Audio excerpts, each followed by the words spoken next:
Welcome to a yoga moment with Musélan. My name is Laura Erdman-Luntz. In today's moment, we're going to look at Tadasana or mountain pose. In particular, how you can take your study of this pose more deeply. Now, for this variation, you'll need a block. You want to grab a block, place it high up between your inner thighs.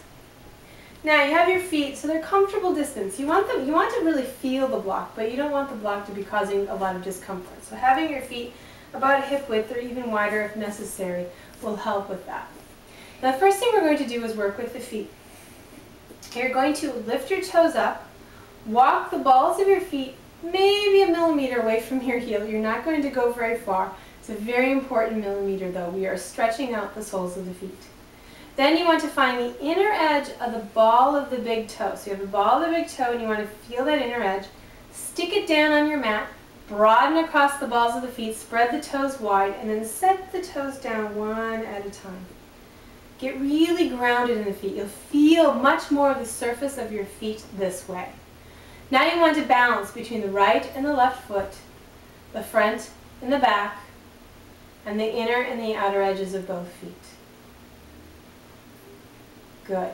Then draw up through the inner thighs. You're going to draw up through the ankles, engage the inner thighs. Now you have a block that will help let you know what your inner thighs are doing.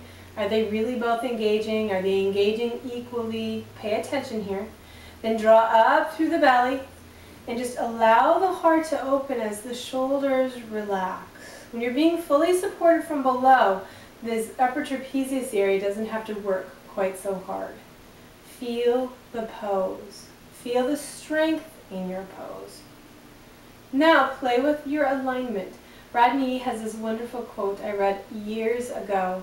I'm going to paraphrase it because I don't remember it precisely.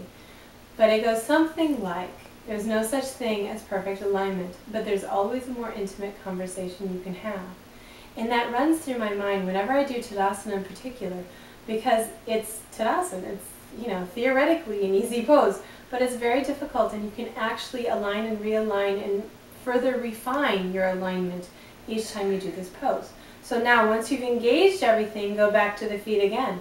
Are you really balanced between the right and the left, between the front and the back? Are your hips over your feet? Are your shoulders over your feet? Is your heart over your feet? What about your head? To even more align the head, better align the head, you can draw the throat back and up, which brings the head even more over the heart. Take a few breaths. Now, once you feel this pose, see if you can recreate it without the block. I hope you've enjoyed this yoga moment and it helps you experience your Tadasana and enjoy it even more.